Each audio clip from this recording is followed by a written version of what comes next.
ద్వితీయోపదేశకాండము 16వ అధ్యాయము. అబీబు నెలను ఆచరించి నీ దేవుడైన యెహోవాకు పస్కా పండుగ జరిగింపవలెను. ఏలయనగా అబీబు నెలలో రాత్రివేళ నీ దేవుడైన యెహోవా ఐగుప్తులో నుండి నిన్ను రప్పించెను.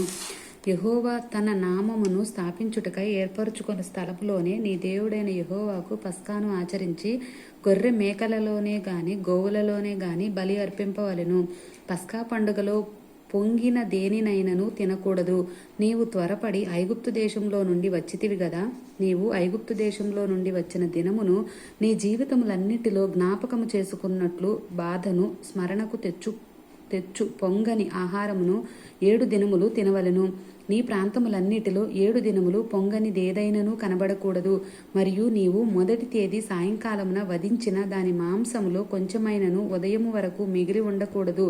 నీ దేవుడైన యెహోవా నీకిచ్చుచున్న పురములలో దేనియందైనను పస్కా పశువును వధింపకూడదు.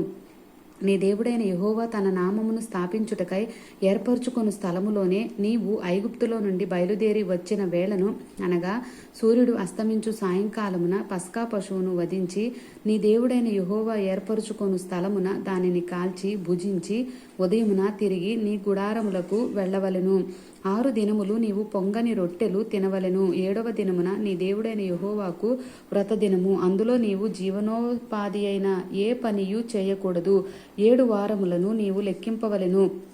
పంట చేని పైనే కొడవలి మొదట వేసినది మొదలుకొని 7 వారములను లెక్కించి నీ దేవుడైన యెహోవాకు వారముల పండుగ ఆచరించుటకై నీ చేతనైనంత స్వేచ్ఛార్పణమును సిద్ధపరచవలెను. నీ దేవుడైన యెహోవా నిన్ను ఆశీర్వదించిన కొలది దానిని ఇయ్యవలెను. అప్పుడు నీవును నీ కుమారుడును నీ కుమార్తెయును నీ దాసుడును నీ దాసియును నీ గ్రామంలోనున్న లేవీయులను నీ మధ్యనున్న పరదేశులను తల్లిదండ్రులను లేనివారును విధవరాండ్రును నీ దేవుడైన యెహోవా తన నామమును స్థాపించుటకై ఏర్పరచుకున్న స్థలమున నీ దేవుడైన యెహోవా సన్నిధిని సంతోషింపవలెను. నీవు ఐగుప్తులో దాసుడువై ఉండిన సంగతిని జ్ఞాపకం చేసుకొని ఈ కట్టడలను ఆచరించి జరుపుకొనవలెను.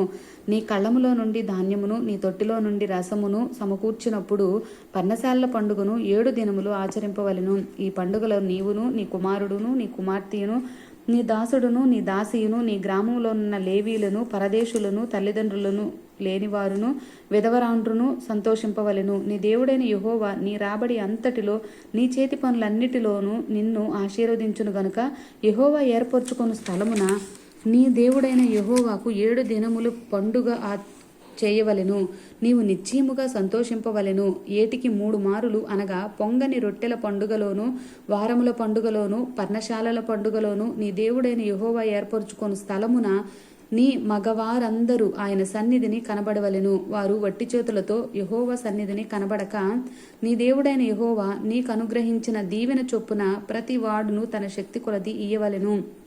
నీ దేవుడైన యెహోవా నీకిచ్చుచున్న నీ గ్రామములన్నిటను నీ గోత్రములకు న్యాయాధిపతులను న్యాయకులను నీవు ఏర్పరచుకొనవలెను. వారు న్యాయమును బట్టి జనులకు తీర్పు తీర్చవలెను. నీవు న్యాయము తప్పి తీర్పు తీర్చకూడదు. పక్షపాతము చేయకూడదు. లంచము పుచ్చుకొనకూడదు. ఏలయనగా లంచము జ్ఞానుల కన్నులకు గుడ్డితనము కలుగచేయును. నీతిమంతుల మాటలకు అపార్థము పుట్టించును. నీవు జీవించు నీ దేవుడైన యెహోవా నీకిచ్చుచున్న దేశమున స్వాధీనపరుచుకొనున్నట్లు కేవలమును న్యాయమునే అనుసరించి నడుచుకొనవలెను. నీ దేవుడైన యెహోవాకు నీవు కట్టు బలిపీఠము సమీపమున ఏ విధమైన వృక్షమును నాటకూడదు. దేవతా స్తంభమును ఏర్పరచకూడదు. నీ దేవుడైన యెహోవా విగ్రహమును ద్వేషించువాడు గనుక నీవు ఏ స్తంభమునైనను నిలువ పెట్టకూడదు. ఆమేన్.